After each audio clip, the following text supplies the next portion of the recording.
गीता अध्याय 15 के श्लोक 16-17 में 3 प्रभु बताए हैं। ये 3 प्रभु कौन हैं? किस प्रभु की शरण में जाने के पश्चात जन्म और मरण समाप्त हो सकता है? 3 प्रभुओं में सबसे उत्तम परमात्मा कौन है? कैसा है? उसका क्या नाम है? इन सभी गूढ़ रहस्यों को जानने के लिए अवश्य सुनिए जगत गुरु तत्वदर्शी संत रामपाल जी महाराज के अमृत वचन। सत साहिब दर्शकों, वेदों में प्रमाण मिलता है कि यदि साधक पूर्ण परमात्मा की भक्ति करें तो पूर्ण परमात्मा उसका असाध्य रोग भी समाप्त कर देता है और उसे 100 वर्ष की आयु भी प्रदान कर देता है। दर्शकों, उत्तर प्रदेश के रहने वाले ब्रजेश चौहान जी की कहानी भी कुछ ऐसी ही है। जिस HIV एड्स की बीमारी को साइंस ठीक करने में असमर्थ है, ब्रजेश जी की वह बीमारी संत रामपाल जी महाराज से नाम दीक्षा लेने मात्र से ठीक हो गई। दर्शकों, क्या ऐसा संभव है? क्या वास्तव में संत रामपाल जी महाराज द्वारा बताई गई भक्ति मार्ग में इतनी शक्ति है? आइए जानते हैं आखिर सच क्या है।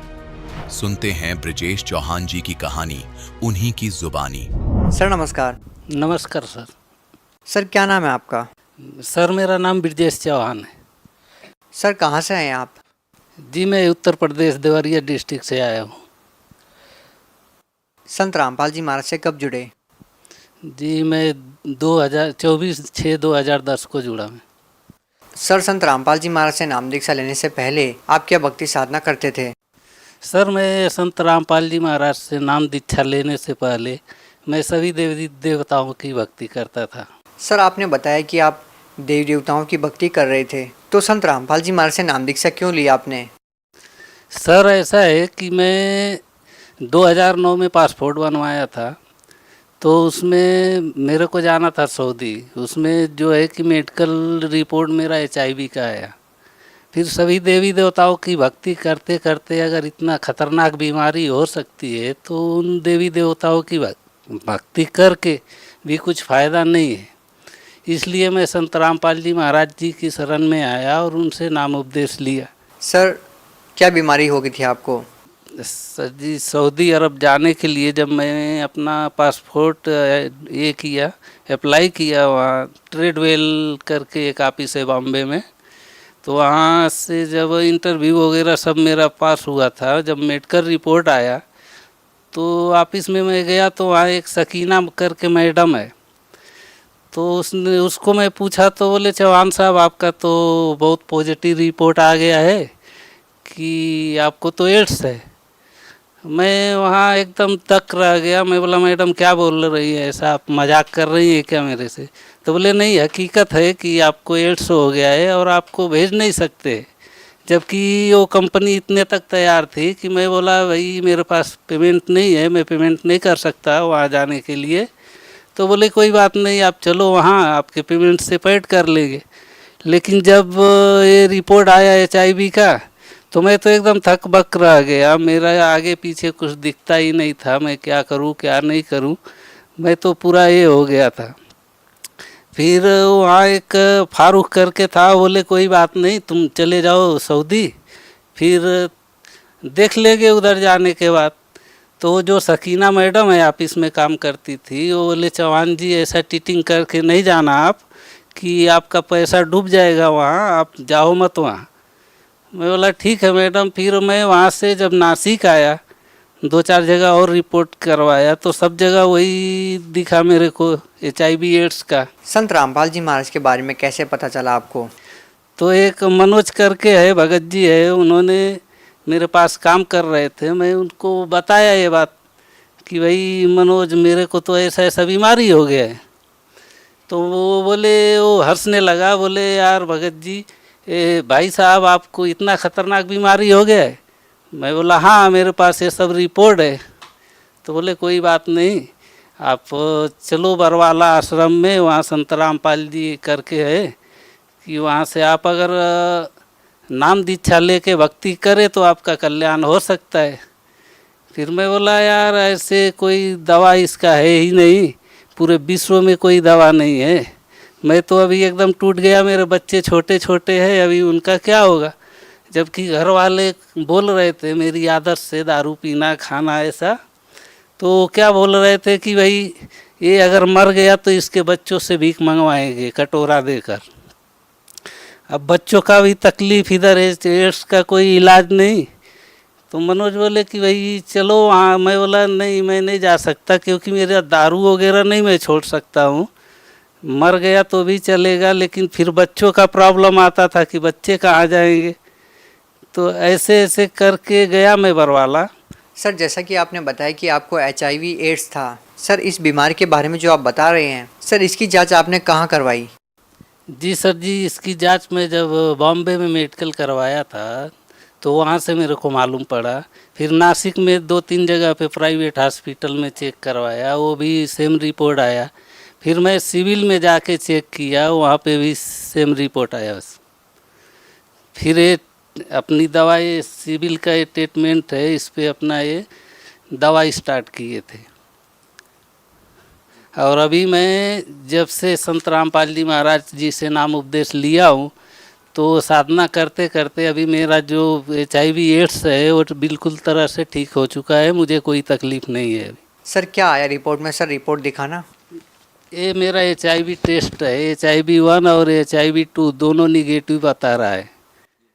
सर कौन से डॉक्टर ने आपको बताया कि आपको HIV एड्स पॉजिटिव है?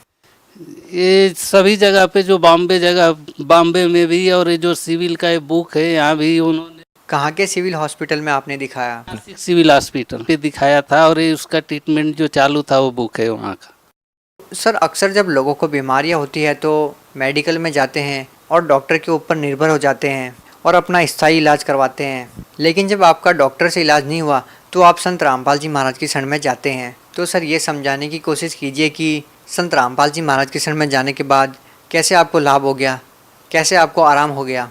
वहाँ जब आश्रम में पहुँचा तो गुरुजियों से दर्शन में गया, तो मैं उनको बताया, गुरुजी से, संत रामपाल जी महाराज से बोला कि मेरे को ऐसा ऐसा बीमारी है, अब तो मुझे कुछ अच्छा ही नहीं लगता, मैं क्या करूं? तो संत रामपाल जी ने कहा कि भाई परमात्मा दया करेंगे, जहाँ जब सब रास्ते बंद हो जाते हैं तो परमात्मा दया ही करते हैं, और ये परमात्मा का दरबार है, तुम भक्ति करो, तुम्हारा ये रोग कट ही जाएगा। तो संत रामपाल जी महाराज जी ने ये बात जब बताई थी तो मेरे को थोड़ा तसल्ली हुआ। फिर भी ऐसा मैं सुना था कि एड्स का कोई इलाज नहीं है। तो 1-2 बार भी मैं जाते आते रहा। अभी का जो रिपोर्ट निकाला है उसमें पूरा क्लियर है, और मैं आज सुखी हूँ।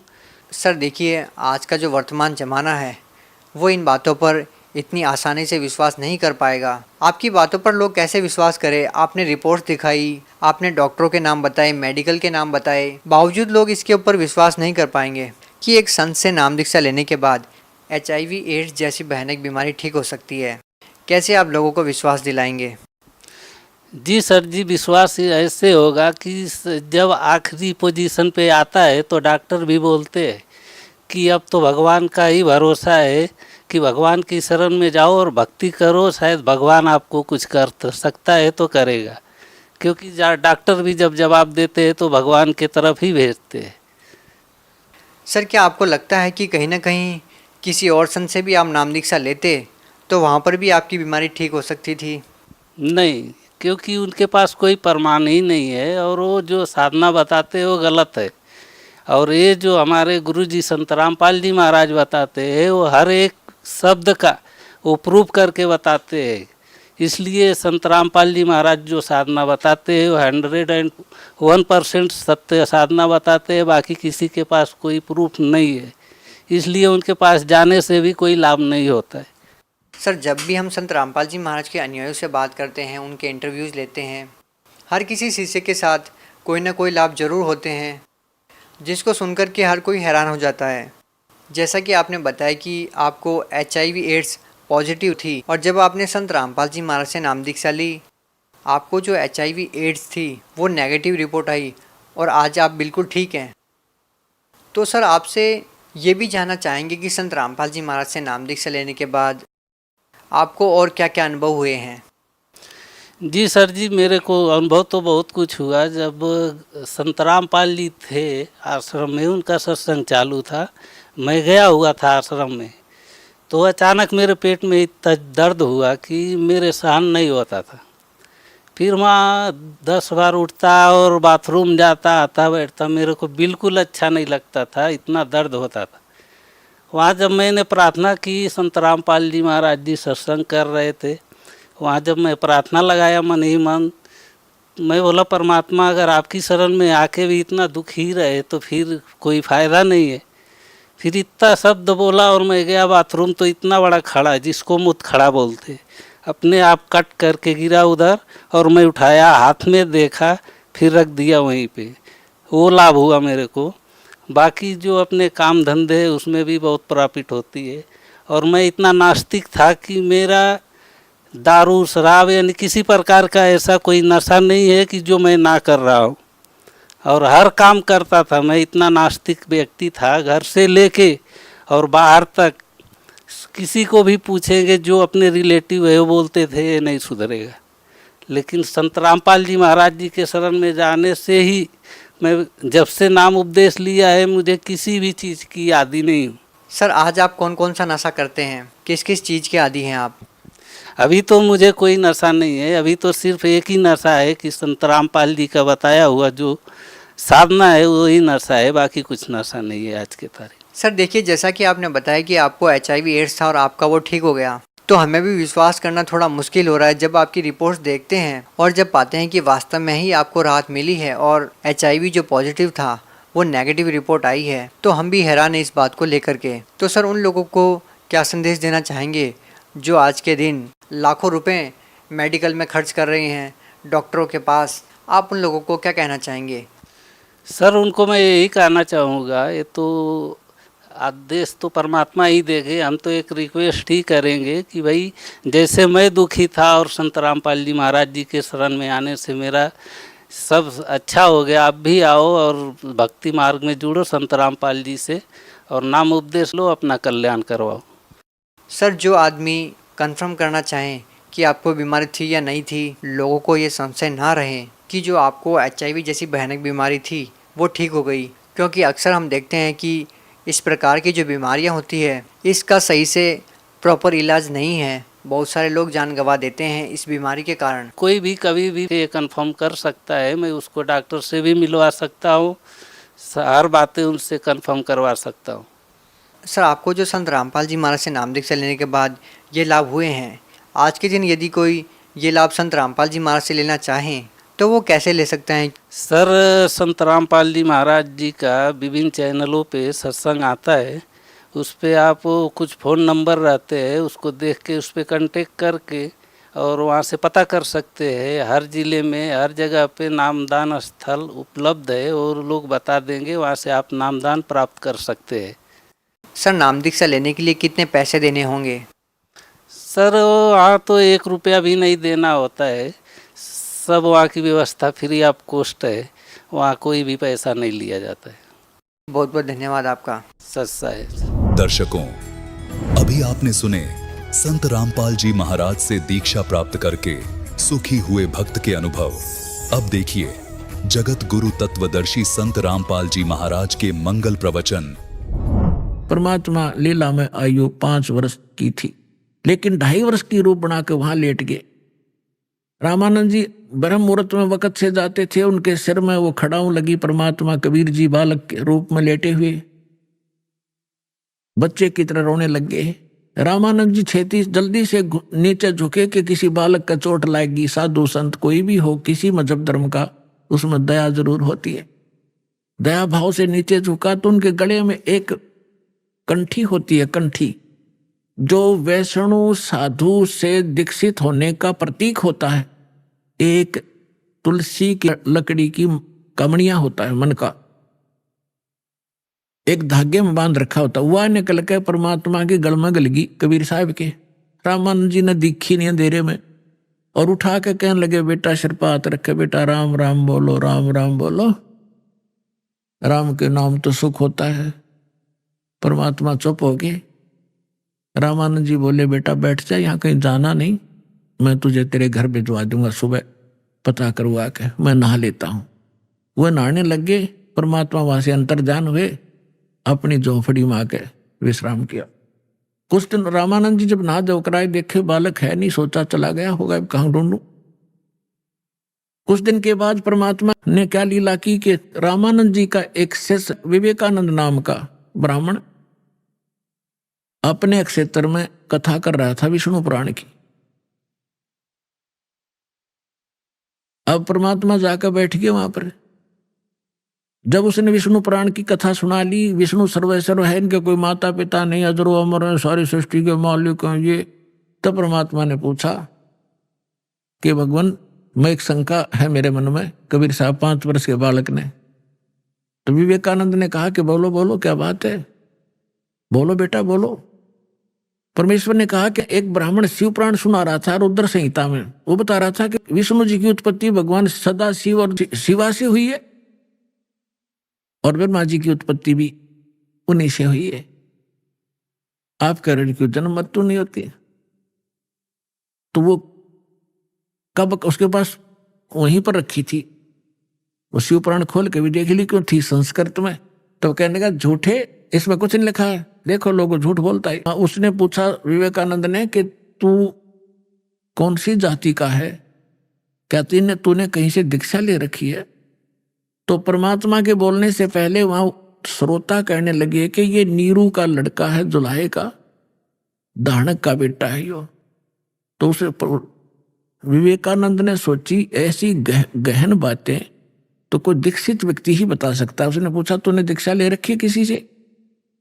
परमात्मा ने कहा हाँ मैंने गुरु धारण कर रखा है। कौन किया तूने गुरु धारण? विवेकानंद ने पूछा। परमात्मा ने कहा कि जो आपने कर रखा है वो मैंने कर रखा है। तो विवेकानंद ने विषय बदल दिया सारा कि देखो रे कितना झूठा व्यक्ति है ये, धानक का लड़का, एक शूद्र जुलाहे का पुत्र, और हमारे गुरु जी को बदनाम करता है। वो तो शूद्रों को निकट भी नहीं आने देता। और मैं आज जाता हूँ स्वामी जी को ये बात बताऊंगा, तेरे को खूब पिटाई होगी तेरी। अब लंबी कथा ना सुनाकर शॉर्ट बताता हूँ। अगले दिन उसने जाके सामने रामानंद जी के कान भर दिए, स्वामी जी हमारी तो नाक काट दी एक धानक के लड़के ने, हम तो बाहर मुंह दिखाने लायक नहीं छोड़े, बड़ी सभा में कह दिया कि मैंने आपसे दीक्षा ले रखी है। हे भगवान कल मैं कैसे कथा करूंगा आपकी? तो सब कहते, गरीबदास जी ने लिखा है रामानंद यह बात सुन कैसे कूदा जैसे मृग कूदा करे, झूठा है, कपटी है, उसको कल लाओ मेरे सामने, तेरे सामने जूते लगा दूंगा और सबको बुला लेना जिनके सामने तेरी बेइज्जती की है। अगले दिन परमात्मा को पकड़ ले गए 10 बस डंडे विवेकानंद के गुंडे, और जाकर रामानंद जी के सामने झोपड़ी के सामने सुबह सुबह ले गए।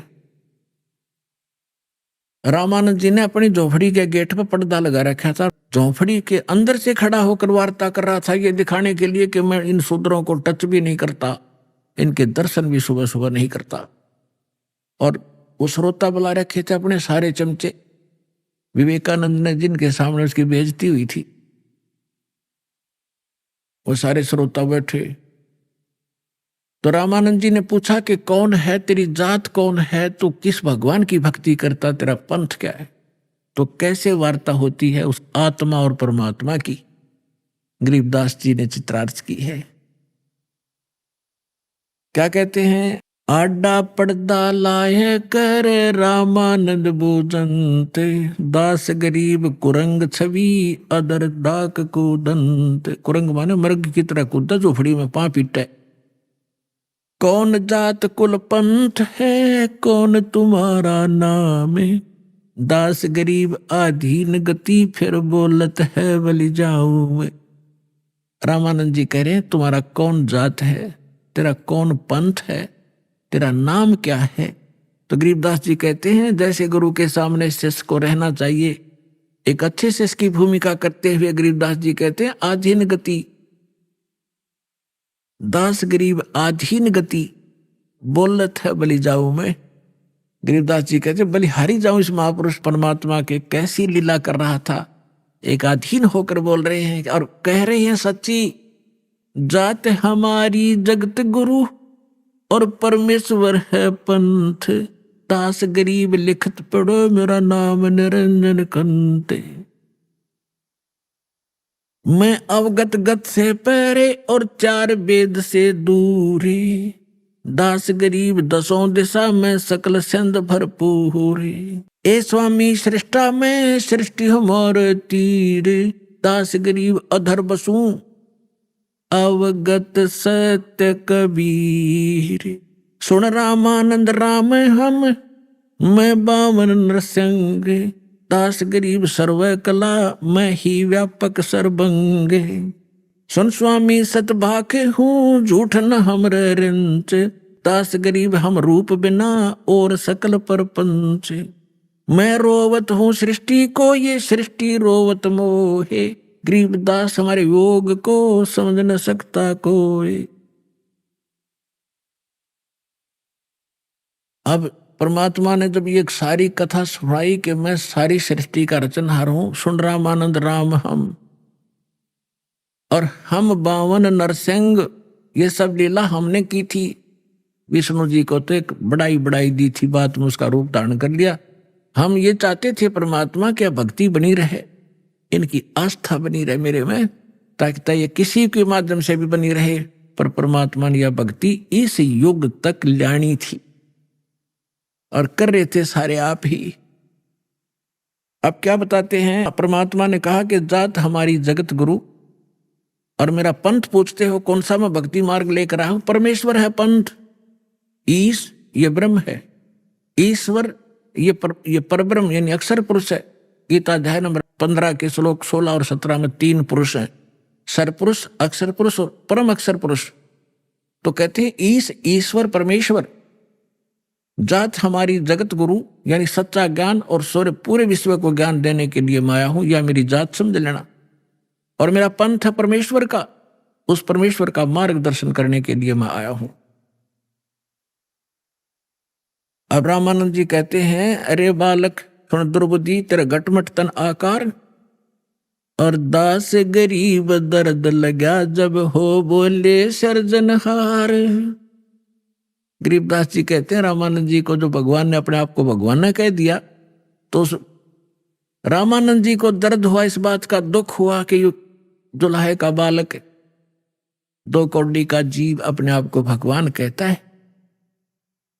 तुम मोमुन के पालवा तेरा दुल्हे के गर्भा से, दास गरीब अज्ञान गति एता दृढ़ विश्वास। रामानंद जी झीक का कह रहा है कि तो मोमन एक मुसलमान धानक के टुकड़ों पर पलने वाले, और तू अपने आप को भगवान बता रहा है। मान बड़ाई छोड़ कर तुम बोलो बालक बहन, दास गरीब अधमुखी तुम गट एता फैन। अरे बालक नीची कला तुम हो बोले ऊंचे, दास गरीब पलक घड़ी खबर नहीं दम कूचे। अब क्या बताते हैं, तर्क तलु से बोले थे रामानंद सुर ज्ञान, दास गरीब कुजात है ये आखिर नीच निदान। पर्दे के अंदर से गालियां दे रहा रामानंद भगवान को कि तेरी जात का पता नहीं, कुजात तो पता नहीं कौन है, कहां से पड़ा मिला था, और अपने आप को भगवान कह रहा है। पुणात्माओं याद रखना इस बात को, ये रामानंद कैसे भगवान को क्या कह रहा है, और फिर जब सच्चाई से परिचित होगा कि सचमुच ये भगवान है, और फिर कैसा भाव होगा। जब उसने सारा कुछ कह लिया, भगवान ने बता दिया कि आई एम गॉड, मानो चाहे मत मानो गुरु जी। रामानंद जी ने सोचा जब इतना कॉन्फिडेंस से ये बालक छोटा सा बोल रहा है, तो भाई खसना नहीं चाहिए। इन्हों सुना भगवान पता नहीं किस रूप में आ जाए। थोड़ा विद्वान भी थे, भगवान के चाहने वाले भी थे, तो वही वार्ता स्टॉप करके कहने लगा, बालक थोड़ी देर बैठ जा, मैं अपनी पूजा कर लूं। पर्दा लगा हुआ है गेट पर, झोपड़ी में पूजा क्या कर रहा है रामानंद जी, एक मानसिक पूजा किया करता था। जो अन्य कर्मकांड करते हैं वो तो भगवान की मूर्ति, विष्णु जी की, ठाकुर की मूर्ति को नवाते हैं गंगा जल से, पुराने कपड़े उनके उतार कर धोते हैं, सुखाते हैं, नए कपड़े पहनाते हैं, तिलक लगाते हैं, मुकुट रखते हैं, और गले में एक मनिये की कंठी डालते हैं, तुलसी की लकड़ी के बनिये की। अब उस दिन रामानंद जी कल्पना से कर रहा था वो तो, लेकिन सामने भगवान ने ऐसी दृढ़ बातें कह दी, वो विचलित भी था। तो उस दिन उसका गलती लगी कि मानसिक पूजा करा करता, जैसे स्वप्न देखा करें हम, ऐसी मानसिक पूजा होती है। जैसे भगवान की मूर्ति नवाई, अभ्यास था डेली का, नवाई, कपड़े बदले और फिर उसका मुकुट धर दिया, तिलक लगा दिया। लेकिन उस दिन वो कंठी डालनी भूल गया, गले में माला। अब माला ना डाला, पूजा खंडित, और मुकुट उतारा नहीं जाता। उस दिन एक नियम है ना, मुकुट रख दिया भगवान पे, फिर उस दिन नहीं उतरेगा, अगले दिन ही उतारा जाएगा, जब उसकी फिर पुनः नवा धोवाई करेंगे। मुकुट उतारा, पूजा खंडित, और जब माला ना डाली तो अधूरी।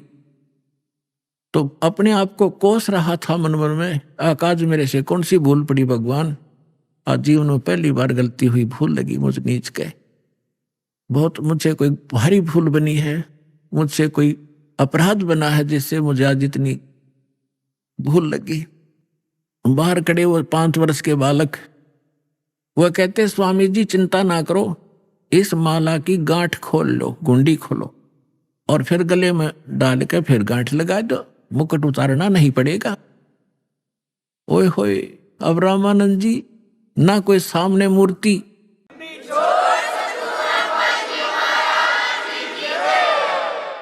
अब ना कोई सामने मूर्ति है, मैंने देखेगा झांक का बता दियो पर्दा में के, और मेरे मन की बात इसने पकड़ ली। होए होए, तो क्या कहते हैं, रामानंद जी ने वो पर्दा फेंक दिया, बाहर निकल कर आया। पुण्यात्माओं, ब्राह्मण सोए जो ब्रह्म पहचाने, सुख संवेद में कहा वो ब्राह्मण है जो भगवान पहचान दे। और कहते हैं लोक लाज ना कीजिए, निर्भय हो रही है, लोक लाज मर्यादा जगत की तरन जो तोड़ बगावे, जब कोई राम भगत गत पावे। एक तरफ तो उसकी मान बढ़ाई और इज्जत शिखर में थी कि ब्राह्मण कुल में जन्म है और 1400 ऋषि उसके प्रचारक हैं, और सामने हजारों की संख्या में उसके प्रशंसक बैठे। और दूसरी तरफ जुल्हे का बालक खड़ा है भगवान रूप में। अब इसकी यहां थी उस भगत की पहचान, लेकिन वो 1 नंबर का भगत थे, सच्चा ब्राह्मण था।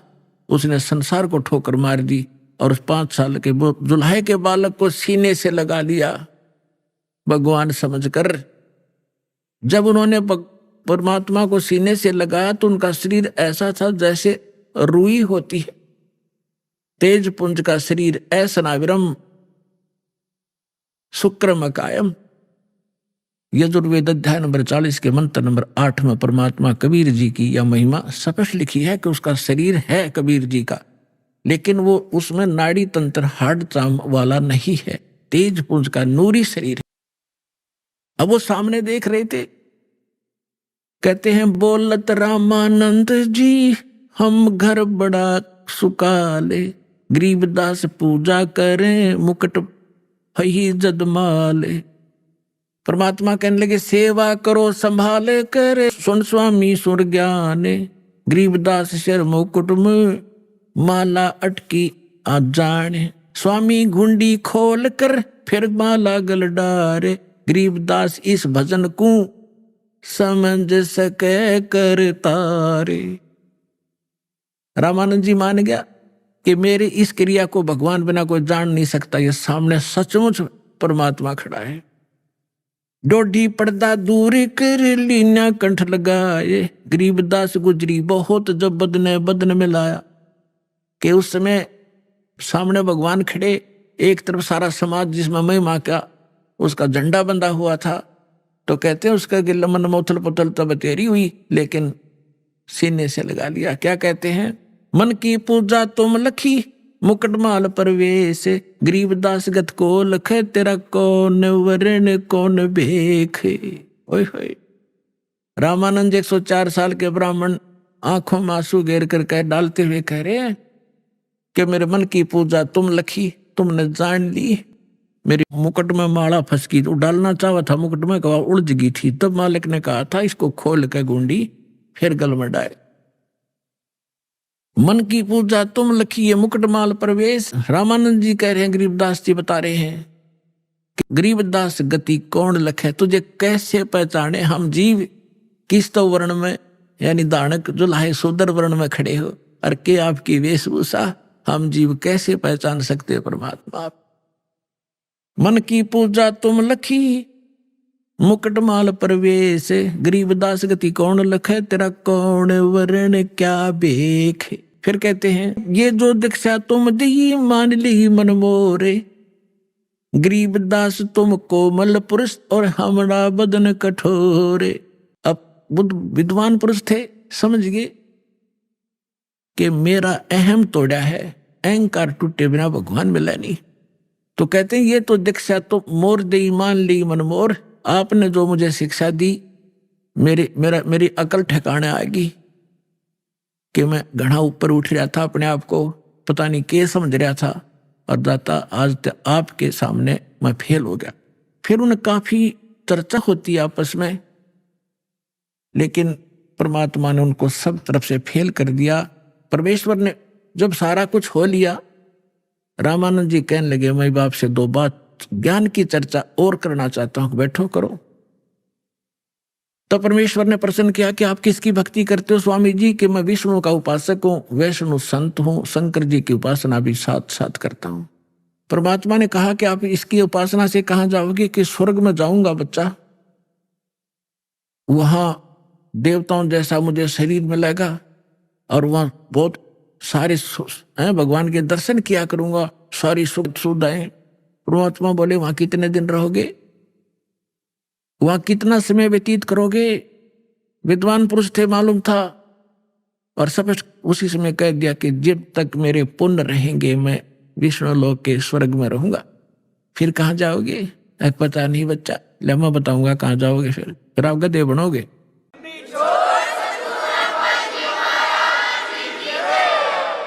और गीता अध्याय नंबर 15 के श्लोक नंबर 4 में कहा कि तत्वदर्शी संत की प्राप्ति के पश्चात परमेश्वर के उस परम पद की खोज करनी चाहिए जहां जाने के बाद साधक फिर लौट कर नहीं आते। वो साधना मेरे पास है स्वामी जी, लेकिन यो मन इतना दुष्ट है, इतना रंगा हुआ पिछले गलत रंग में, फिर भी अपनी अड़गम सड़गम करके कहता है कि मैं समाधि लगाता हूं, बहुत दूर मेडिटेशन से बहुत ऊंची ऊंचाइयों तक जाता हूं। परमात्मा बोले पहुंचो, कहां तक जाओगे? ये तो एक ब्रह्मांड का चित्र है इसमें, और एक टीवी है, एक टीवी का जो रेंज है वो वहीं तक है जितनी उसकी सीमा है। इस ब्रह्मांड का इसके अंदर देख सकते हो, इसे बाहर का नहीं देख सकते। अब कहते हैं योग युक्त प्राणायाम कर जीता सकल शरीर, और त्रिवेणी के घाट पे वो अटक रहा बलबीर। यहां से सभी प्राणी धर्मराज के दरबार में जाते हैं, त्रिकुटी के ऊपर, वहां पर 3 रास्ते बन जाते हैं, उसको त्रिवेणी कहते हैं। एक लेफ्ट का रास्ता जाता धर्मराज के दरबार में, उससे आगे फिर वो उनके लोकों में जाते हैं जहां जिसने जैसा जाना है। और सामने का ब्रह्मरंध्र कहलाता है जो ऊपर ब्रह्मलोक में जाता है, और राइट साइड का एक शपथपुरी है, खेड़े हैं, उस साइड में जाता है। तो वो सामने वाला रास्ता बंद, और वहां तक ही ये जा सकते हैं, फाइनल रेंज है, जब तक मृत्यु नहीं होगी इससे आगे नहीं जा सकते ये। तो वहां जाकर वो खड़े हो गए रामानंद जी सूक्ष्म यानी समाधि में, और परमात्मा साथ 5 वर्ष के बालक रूप में। तो परमात्मा जैसे सोपन होता है ना, ये समाधि मेडिटेशन ऐसा ही होता है। तो अंदर जाकर परमात्मा बोले अब स्वामी जी कहाँ जाओगे, अब कहाँ जाओगे? आगे रास्ता मुझे मालूम नहीं, कि ये देखो 3 रास्ते हैं, ये रास्ता भी तुम इसमें अलाउड नहीं हो, जा नहीं सकते, मृत्यु को उपरांत ही जाओगे। इधर जाओगे आपका धर्मराज के पास जाओगे, वहां आपका अकाउंट होगा, जिस लोक में जाना है, नरक में जाना है या कुत्ता गधा की योनि प्राप्त करनी है, वहां से अपना लेकर पर्ची और फिर आगे जाओगे। और आपने विष्णु जी की उपासना की, हाँ विष्णु लोक में जाओगे। और ये सामने ब्रह्मरंध्र है, ये काल ने बंद कर रखा है, बज्र कपाट है यहाँ पर। ये तुम्हारे इस मंत्र जाप से नहीं खुल सकते, करके देख तू अपने जो जाप करता है, जो भी मंत्र करते हो, उसने खूब कोशिश कर लियो, नहीं खुला। तो परमात्मा बोले मेरे पास वो सत्य नाम है, उससे खुलेगा, मैं करता हूं उससे। परमात्मा ने लीला की, वो तो वैसे ही खोल देने थे, लेकिन सतनाम दृढ़ करना था कि इससे खुलती है। चाबी तो वही है मालिक के पास भी, वो लगाकर खोल देते। तो परमात्मा ने सतनाम का सुमन करके दिखा, श्वास उश्वास से, जिसमें एक ओम मंत्र है और दूसरा तत्, जो आपको सतनाम प्राप्त भगत को मालूम है। जो ही वो मंत्र जाप किया, पट दे ही दरवाजा खुल गया। परमात्मा बोले आ जाओ मेरे साथ। आगे जाके दिखा, तपतशिला दिखाई, काल जहां बैठता है अलग से वो स्थान दिखाया, ब्रह्मलोक दिखाया, फिर 11वां द्वार पार करके अक्षर पुरुष के लोक में प्रवेश किया, फिर 12वां द्वार पार करके सतलोक में प्रवेश किया। जब नीचे से परमात्मा गए थे 5 वर्ष के बालक के रूप में, वहां सिंहासन पर विराजमान भगवान को देखा, जिसके एक रोमकूप में करोड़ सूर्य करोड़ चंद्रमा मिला दे, इतना प्रकाश झलक रहा था। राजा के समान सिंहासन पर विराजमान थे, सिर पे मुकुट, ऊपर छत्र था, वहां पर चौर रखा था। 5 वर्ष के बालक ने चौर किया था उस भगवान पर। रामानंद जी ने सोचा भगवान तो ये है परमअक्षर ब्रह्म जो सिंहासन पर बैठे, ये कबीर जी तो यहाँ का कोई गण नौकर होगा। इतने वो तेजो में शरीर खड़ा हुआ, 5 वर्ष के बालक उस सिंहासन पर बैठ गए उछल के, और वो तेजो में जो भगवान नजर आवा था शरीर वाला, वो चमक कर 5 वर्ष के बालक पर। रामानंद जी कभी उसकी तरफ देखे, कभी बालक की तरफ देख रहे थे। इतने वो तेजो में शरीर उस बालक में समा गया। और तब कहा था, ए स्वामी सृष्टा में सृष्टि हमारे तीर, दास गरीब अधर्म सु अवगत सत कबीर।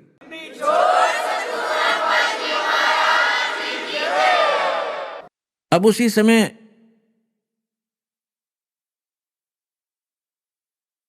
परमात्मा ने कहा कि अब चलो वापस, बस इतना ही काम था। अब जो समाधि खुली, सामने फिर बैठे भगवान उसी रूप में। तब क्या बताते हैं गरीबदास साहिब जी ने बताया कि तहा वहां चिकृत भया, देख फजल दरबार, गरीबदास सिजदा किया, हम पाए दीदार। तुम स्वामी में बाल बुद्धि, भरम कर्म कियो नाश, गरीबदास निज ब्रह्म तुम मेरा हो गया दृढ़ विश्वास।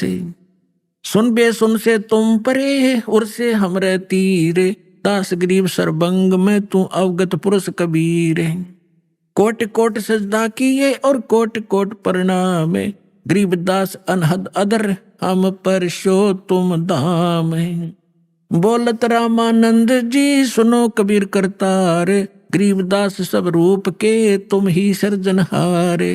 तुम साहेब तुम संत हो, तुम सतगुर तुम हंस, गरीबदास तेरे रूप बिना और न दूजा अंश।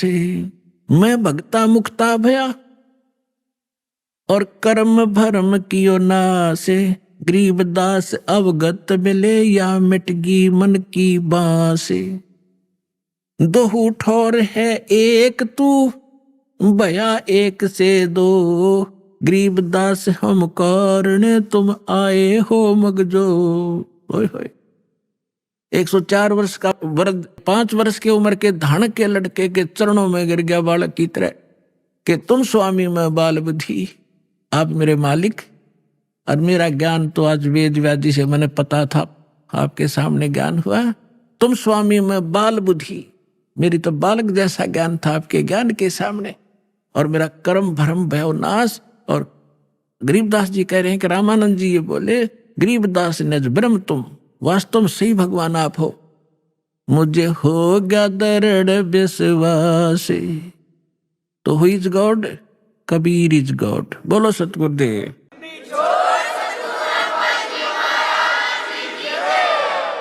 ब्रह्म पिता परमात्मा पूर्ण ब्रह्म, सारी सृष्टि के रचनहार कबीर देव कबीर साहिब जी की असीम रजा से आप सभी पुण्यात्माएं सत्संग सुनने के लिए उपस्थित हुए। इस कलयुग के अंदर सबसे दुर्लभ है सत्संग प्राप्त होना। आप जी के ऊपर परमात्मा ने यह विशेष रजा बख्शी है। आप कितनी पुण्यात्माएं हैं कि आपको सत्संग उपलब्ध हुआ। सत्संग का अर्थ होता है सत्य, तत्व ज्ञान, सत्य ज्ञान, आध्यात्मिक ज्ञान का जहां प्रचार होता हो उसको सत्संग कहते हैं। अध्यात्म मार्ग के अंदर हमने अपने आध्यात्मिक ग्रंथों को ही आधार मानकर आगे कदम बढ़ाना होगा, क्योंकि आज तक जो भी धर्म या उस धर्म के अंतर्गत फॉलोअर, उनके अनुयायी जितने भी हैं, वे प्रारंभ से ही अपने धर्म ग्रंथों को सर्वोच्च मानते हैं, उत्तम मानते हैं, शिरोधार्य मानते हैं। तो आज भी हमने उनको शिरोधार्य ही मानना होगा। और जो भी धर्मगुरु अपने धर्म ग्रंथों के विपरीत ज्ञान दे रहा है, उसको हमने अब छोड़ना होगा, तभी हम भक्ति मार्ग में सफल होंगे। इसके लिए पवित्र श्रीमद् भगवत गीता अध्याय नंबर 16 का श्लोक नंबर 23 और 24 पर्याप्त है हमें समझने के लिए। उसमें विवरण है कि शास्त्र विधि को त्याग कर जो मनमाना आचरण करते हैं, उनको न तो सुख की प्राप्ति हो सकती, न उनको कोई सिद्धि प्राप्त होती, और न ही उनकी परम गति होती है। तो पुण्यात्माओं, आध्यात्मिक क्रियाएं जो हम करते हैं, इन तीन वस्तुओं की प्राप्ति के लिए ही करते हैं कि अपने जीवन में हम सुखी रहें, हमारी कार्य सिद्ध हो और फिर परम गति हो। और ये तीनों ही पदार्थ शास्त्र विरुद्ध साधना करने से वंचित रह जाते हैं। इसलिए 24वें श्लोक में श्रीमद् भगवत गीता अध्याय नंबर 16 के कहा है, इससे तेरे लिए अर्जुन कर्तव्य और अकर्तव्य की व्यवस्था में, यानी कौन से धार्मिक अनुष्ठान क्रियाएं मंत्र जाप करने चाहिए और कौन से ना करने चाहिए, उसके लिए अपने सदग्रंथों को ही आधार मानना। तो पुण्यात्माओं, आत्मा परमात्मा की खोज में वर्षों युगों से लगी हुई है, हजारों करोड़ों युगों से लगी है।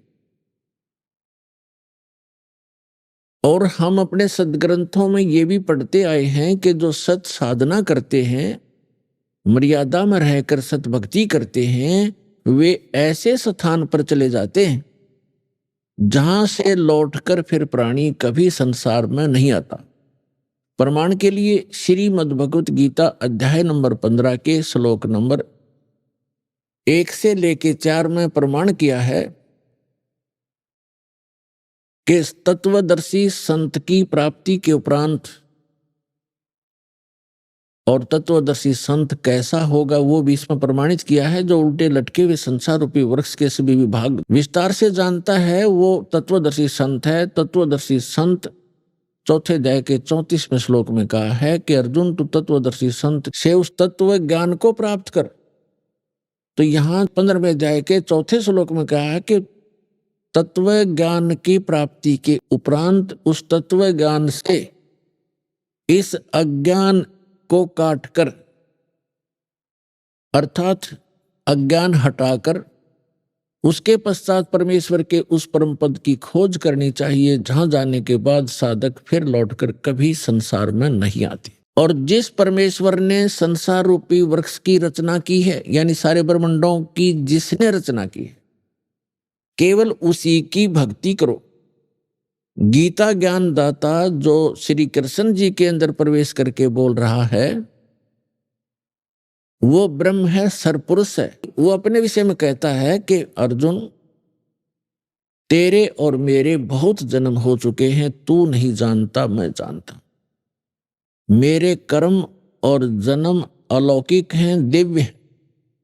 प्रमाण के लिए श्रीमद् भगवद गीता अध्याय नंबर 2 श्लोक 12, अध्याय नंबर 4 श्लोक 5 और 9, अध्याय नंबर 10 श्लोक 2 में ये गीता ज्ञानदाता स्वयं कहता है कि मेरी भी जन्म मृत्यु होती है और मेरे उपासक की भी जन्म मृत्यु होती है और आपकी भी होती है। यदि हम ये मानकर चलें कि श्रीमद् भगवद गीता का ज्ञान श्री कृष्ण जी बोल रहे हैं, वैसे तो सच्चाई आपको बताई दी दास ने। श्री कृष्ण जी के अंदर ये सरपुरुष यानी काल ज्योत स्वरूपी निरंजन, जो जिसे योगी लोग ब्रह्म कहते हैं, ऋषि लोग जिसे ब्रह्म कहा करते हैं, वो बोल रहा है। और वो 21 ब्रह्मांड का स्वामी है। और श्री कृष्ण जी विष्णु जी के अवतार हैं। श्री विष्णु समझो से श्री कृष्ण समझो। ये केवल 3 लोकों पर, पृथ्वी लोक, स्वर्गलोक और पाताल लोक, इन 3 लोकों पर केवल एक विभाग के प्रभु हैं, स्वामी हैं। विष्णु जी सतोगुण विभाग के, यानी श्री कृष्ण कहो, विष्णु कहो, और ब्रह्मा जी रजोगुण विभाग के मंत्री समझो, साहब समझो, मालिक समझो, खुदा समझो। और श्री शंकर जी जो है ये तमोगुण विभाग के स्वामी समझो, प्रभु समझो। ये केवल इतने ही मालिक हैं। अभी आपने सुने संत रामपाल जी महाराज के मंगल प्रवचन। आइए अब सुनते हैं संत रामपाल जी महाराज से नाम दीक्षा लेकर सतभक्ति करके अद्भुत लाभ प्राप्त करने वाले अनुयायी के विचार। दर्शकों, युगों युगों से उलझी आध्यात्मिक सवालों की गुत्थी को सुलझाने का कार्य परमेश्वर का विशेष कृपा पात्र सच्चा सद्गुरु ही कर सकता है, या यूं कहे कि वह पूर्ण परमात्मा स्वयं एक संत रूप बनाकर पृथ्वी पर सत्य ज्ञान के गूढ़ रहस्य उजागर कर सकता है। मनुष्य के दिमाग में बहुत से ऐसे सवाल आते हैं जिनका जवाब केवल पूर्ण संत या पूर्ण परमात्मा ही दे सकते हैं। उत्तर प्रदेश के रहने वाले मोहित कुमार जी के दिमाग में भी कुछ ऐसे ही सवाल आते थे। ये हमेशा सोचते रहते थे कि पूर्ण परमात्मा कौन है, ये दुनिया किसने बनाई है, भगवान कहाँ रहता है, वह कैसे मिलेगा। लेकिन इनको इन सवालों के जवाब कहीं भी नहीं मिले। इन सभी सवालों के जवाब जानने के लिए मोहित जी हंसा देश पंथ में भी गए, उनके द्वारा बताई गई भक्ति साधना भी की, लेकिन फिर भी इन्हें ना तो सुख मिला और ना ही अपने सवालों के जवाब। लेकिन दर्शकों, मोहित जी का कहना है कि मेरी जिंदगी तब बदली जब मुझे संत रामपाल जी महाराज की शरण मिली। संत रामपाल जी महाराज की शरण मिलने के बाद मुझे मेरे सभी सवालों के जवाब मिल गए। मुझे पता चल गया कि वास्तव में पूर्ण परमात्मा कौन है, वो कहाँ रहता है, कैसे मिलता है और किसने देखा है। दर्शकों, आइए जानते हैं कि मोहित जी के बातों में कितनी सच्चाई है। सुनते हैं मोहित जी की कहानी, उन्हीं की जुबानी। नमस्कार सर। नमस्कार जी। सर क्या नाम है आपका? मोहित कुमार। मोहित जी आप कहाँ से हैं? मैं यूपी डिस्ट्रिक्ट औरैया उत्तर प्रदेश से। मोहित जी, संत रामपाल जी महाराज से नाम दीक्षा आपने कब ली? मैंने 13 अक्टूबर 2019 में। संत रामपाल जी महाराज से नाम दीक्षा लेने से पहले क्या आप कोई भक्ति साधना भी करते थे? जी सर, मैं जो है सतपाल जी महाराज हंसा देश के, मैं उनसे नाम दीक्षित था। और मुझे जो है 6 से 7 साल तक मैं उनसे नाम दीक्षा लिया था, तो मैं उनसे नाम दीक्षित भी था, उनकी बताई हुई भक्ति मार्ग पे भी चल रहा था। और साथ में जो है सभी देवी देवताओं की, शंकर जी की, दुर्गा जी की, और भी जितने भी देवी देवता हैं उनके साथ में भक्ति करता था। संत रामपाल जी महाराज की शरण में आप क्यों आए, क्या कारण रहा? देखिए, संत रामपाल जी महाराज जी की शरण में मैं आया क्योंकि मेरे जो है प्रश्न थे। सर क्या प्रश्न थे आपके? मेरे प्रश्न थे कि जैसे कि भगवान कहाँ रहता है, भगवान कैसे मिलेगा और किसने देखा है, ये सब प्रश्न थे। और मैं भगवान की खोज में बहुत ज़्यादा मतलब कि भटक ही रहा था। और फिर मैं विनती करता था कि भगवान है कहाँ। मैं सभी संतों से, महात्माओं से प्रश्न भी किया करता था, विनती भी करता था। जैसे कि मीराबाई हुई, ध्रुव प्रहलाद हुए, हनुमान जी हुए, इत्यादि जितने भी सभी मतलब कि कथाएं जो आती हैं ना संत महात्माओं की, उनकी कैसेट भी सुनता था। तो मैं इन सभी से अंदर ही अंदर मतलब प्रार्थना करता था कि आपने अगर प्रभु को देखा हो, कहीं पे भगवान को देखा हो, आपको भगवान मिला हो, तो मुझे वो रास्ता दिखाओ। क्योंकि मेरा मेन उद्देश्य था बचपन से कि भगवान की भक्ति करना है, क्योंकि मैंने अभी तक भक्ति नहीं किया और भक्ति बिना पार हो नहीं पाएंगे। इस वजह से मैं भगवान की खोज करता रहता था। और ये मेरे को ये प्रश्न के जवाब मिल नहीं पाते थे, क्योंकि मैंने पहले से प्रैक्टिस भी कर रखा था मतलब कि 3 से 4 घंटा मेडिटेशन करने का। तो मेरा मतलब दृढ़ था कि मैं धीरे धीरे करके अपने मेडिटेशन को बढ़ाऊँ। मोहित जी, जैसा कि आपने बताया कि आप सतपाल जी महाराज से 6-7 साल से जुड़े रहे और 3-4 घंटे तक आप मेडिटेशन करते थे, आपकी भगवानों में अटूट श्रद्धा थी, आप किसी भी हद तक भगवान पाने चाहते थे और संत महात्मा भी बनना चाहते थे। तो ऐसा क्यों करना चाहते थे, क्या कारण था? देखिए ऐसा कार्ड बस ये था कि मेरा मतलब था कि मुझे भगवान की खोज करनी है, मुझे भगवान को प्राप्त होना। मैंने अभी तक भक्ति नहीं की है। अगर मैंने किसी भी जीवन में कभी भी अगर मैंने सच्ची भक्ति की होती भगवान की, तो मुझे मतलब कि ये संसार में 84 लाख योनियों में नहीं आना पड़ता और ये मनुष्य जीवन में मेरा हाथ से निकल जाएगा, चला जाएगा। मैंने सुना था कि 84 लाख में एक बार मनुष्य जीवन मिलता है, ये भी चला जाएगा। इस मनुष्य जीवन को मुझे गंवाना नहीं है, मुझे एक बार ये मरना तो हकीकत में मरना है हर किसी को। मैं एक बार अपना जीवन जो है भगवान के लिए कुर्बान करूँगा। मैं भगवान की खोज के लिए मतलब कि मैं मरूँगा, भगवान की खोज के लिए भक्ति करूँगा। मोहित जी, संत रामपाल जी महाराज के बारे में आपको कैसे पता लगा, कैसे आए संत रामपाल जी महाराज की शरण में आप? देखिए संत रामपाल जी महाराज जी की शरण में मैं ऐसे आया कि मैं कंपनी में काम कर रहा था। तो जैसे कि मैंने आपको बताया भगवान के लिए पहले ही खोज रहा था और 3 से 4 महीने तक रोया करता था भगवान की खोज में, पैदल जाया करता था, पैदल आया करता था। इसी बीच में मैं जो है कंपनी में एक सर थे, उनके फ़ोन पर जो है मतलब कि ऑर्डर बुक वाली फ्री संत रामपाल जी की बुक जो आती है ना, उसकी लिंक आ रखी थी। तो उन्होंने शायद फ्री लिंक देख के या फिर फ्री बुक आने के कार्ड में उन्होंने जो है ऑर्डर कर दी। तो वो जब बुक जो है 7 से 8 दिन आ गई, बुक आने के बाद क्या हुआ कि बुक आ गई तो वो उन्होंने बुक जो लेके और जो है कंपनी में और भी सीनियर लोग होते हैं उस बुक का निरादर करने लग गए कि बाबा लोग तो ऐसे ही होते हैं, कुछ नहीं होता धर्म वर्म, ये कुछ भी ऐसे प्रकार की बातें करके जो है उस बुक को रख दिया ऐसे ही। तो वो बुक को मेरे को भगवान की खोज थी और मैं हर धार्मिक पुस्तक पढ़ता था पहले से, अच्छी हो या बुरी हो, जो अच्छा रहता तो वो अपने अंदर रख लेता था, बुरा रहता था उससे छोड़ देते थे। तो इस प्रकार से मैंने उस बुक को पढ़ा और बुक को 7 से 8 दिन तक पढ़ा। तो भगत जी उसमें इतना अद्भुत ज्ञान लिखा था कि शायद मेरा मूड घूम गया। अब मैं भगवान की खोज में फिर रहा था तो भगवान से विनती करने लगा, सपनों में भी विनती करने लगा, रातों को भी, दिन में, जब भी वही एक चलता था, हे भगवान अब सच्चाई मुझे बताओ कि आखिर में भगवान है कौन। इस पुस्तक में ऐसा ज्ञान लिखा है, क्या ये पुस्तक का ज्ञान सही है? संसार के लोग जो भक्ति साधना करते हैं, संसार के लोग जिन नियम क्रियाओं को करते हैं वो सही है? तो इस प्रकार से भगवान की खोज कर रहे थे, तो भगवान से विनती कर रहे थे। तो भगवान ने क्या किया, संत रामपाल जी महाराज की कृपा से शायद अब जो है मेरे 7 से 10 दिन में जो है अगली जो है मेरे फ़ोन पे भी वही लिंक आ रखी। तो अब की बार जो है मैंने ज्ञान गंगा बुक ऑर्डर की, पहले जीने की राह आई थी, ज्ञान गंगा आई। तो ज्ञान गंगा जब बुक को मैंने पूरा पढ़ा और कंसेप्ट क्लियर हो गया, तो फिर मैंने उस पुस्तक को भी मैंने पढ़ा। और जब पुस्तक को पढ़ा तो मैंने दूसरी बार जब पुस्तक को पढ़ा तो अच्छे से मेरे को समझ में आ गई। तो मैं उसी बीच जो है मैंने उस पुस्तक पे नंबर लिखा था, उस पुस्तक पे कॉल करके मैंने पूछा। तो उन्होंने पूछा कि आप कहाँ से हो? तो इसी प्रकार से मैं दिल्ली से बताया। तो उन्होंने बताया कि आप जो है दिल्ली मुंडका आश्रम से नाम दीक्षा ले सकते हो। मोहित जी, क्या एजुकेशन है आपकी और क्या एज है? सर मेरी जो है ग्रेजुएशन फर्स्ट ईयर है, मैं एज मेरी है 23।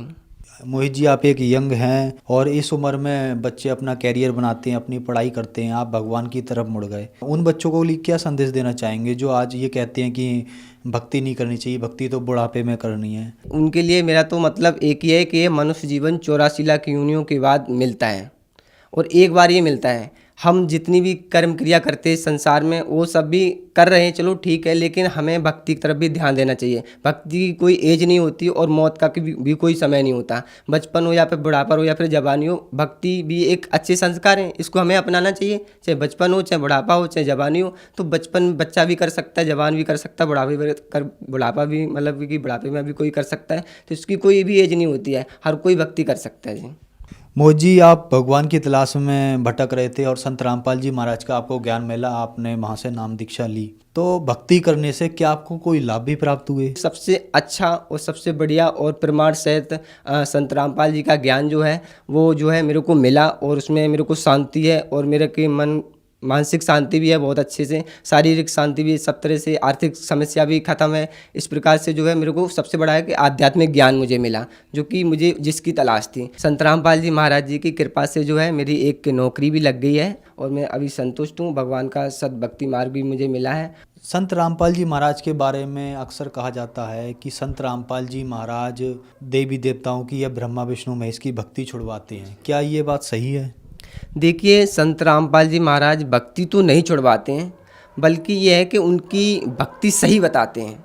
उनके मूल मंत्र क्या हैं, उनकी मतलब कि कैसे भक्ति करनी चाहिए, कैसी साधना करनी चाहिए, ताकि हम इतने सारे देवी देवताओं कभी ये पूजा कर लेते, कभी मंदिर में चले जाते हैं, अगरबत्ती लगाते, प्रसाद चढ़ाते। इस प्रकार की भक्ति नहीं है, बल्कि भक्ति तो वो होती है जो अपने अंदर से आस्था से मन से करनी चाहिए और मन को किसी विकारों में ना लगा के एक भगवान में आस्था रखनी चाहिए। इस प्रकार से जो है सभी देवी देवताओं की जितनी भी ब्रह्मा विष्णु महेश हुए इनकी भी भक्ति बताते हैं, पर एक मूल मंत्र से भक्ति बताते हैं, जबकि उनकी एक मेन साधना होती है। मोहित जी, संत रामपाल जी महाराज किस धर्म को मानते हैं?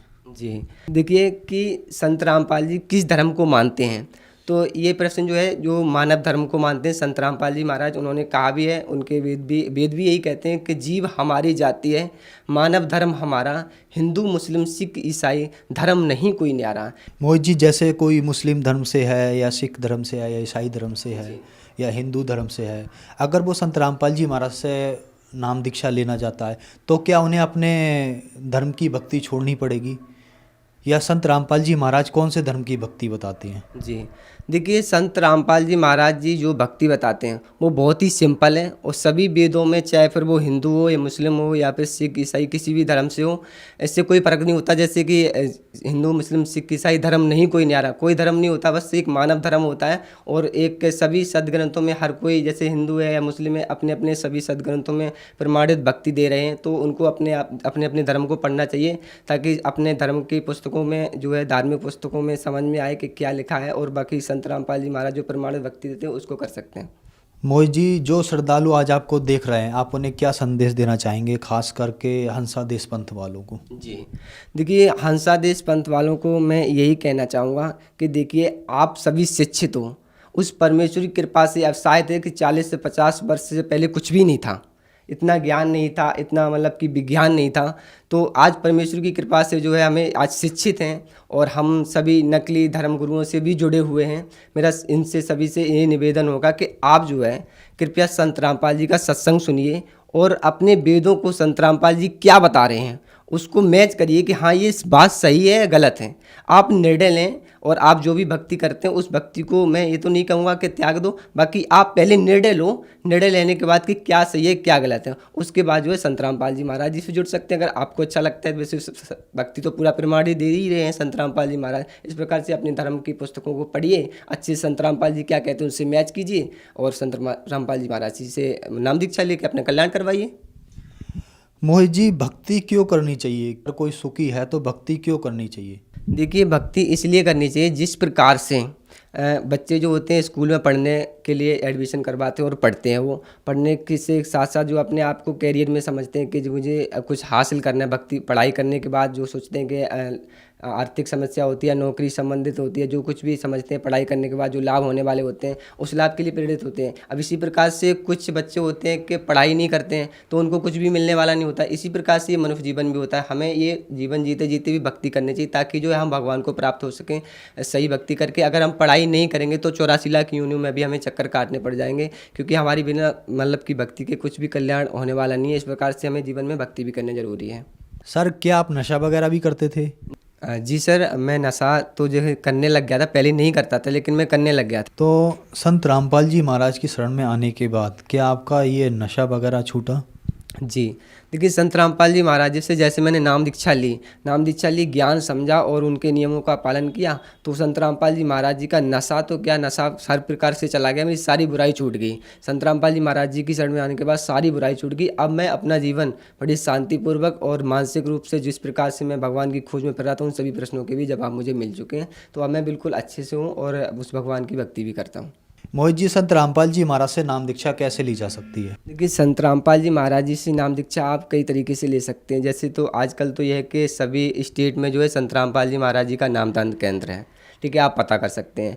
दूसरी बात यह है कि पुस्तक है आपके पास, पुस्तक में भी नंबर लिखे हुए होते हैं, उन पर भी कांटेक्ट करके आप उनसे जानकारी ले सकते हैं। आपके नज़दीकी नामदान केंद्र वहाँ से ले सकते हैं। साथ ही साथ अगर आप टीवी पे देखेंगे संत रामपाल जी महाराज जी का सत्संग आता है, उसमें जो है पीली पट्टी होती है, और इस पीली पट्टी पर जो भी नंबर लिखे होते हैं उन नंबर पर भी कॉन्टैक्ट करके आप जो है उनसे संपर्क कर सकते हैं और जानकारी ले सकते हैं और आप नाम ले सकते हैं। जी, धन्यवाद सर। जी।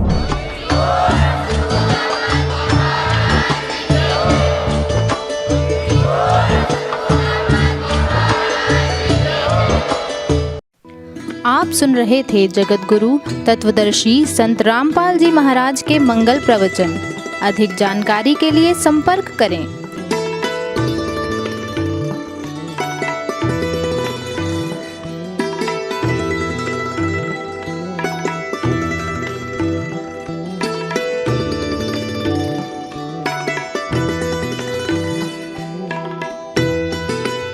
जगत गुरु तत्वदर्शी तत्वदर्शी संत रामपाल जी महाराज जी के पावन सानिध्य में भक्ति की अलख जगाने तथा श्रद्धालुओं को सत्य भक्ति मार्ग का रास्ता दिखाने हेतु कनाडा के लोकप्रिय channel the TV NRI channel पर जगत गुरु तत्वदर्शी संत रामपाल जी महाराज जी के मंगल प्रवचनों का प्रसारण प्रतिदिन सुबह 7:30 बजे से 8:30 बजे तक तथा रात्रि 7:30 बजे से 8:30 बजे तक किया जा रहा है। इस सत्य भक्ति मार्ग को अपनाने के लिए अधिक से अधिक सत्संग प्रसारण देखें। इस सत्संग प्रवचन का सीधा प्रसारण संत रामपाल जी महाराज लाइव सत्संग YouTube चैनल और जगत गुरु संत रामपाल जी महाराज Facebook पेज पर भी देख सकते हैं।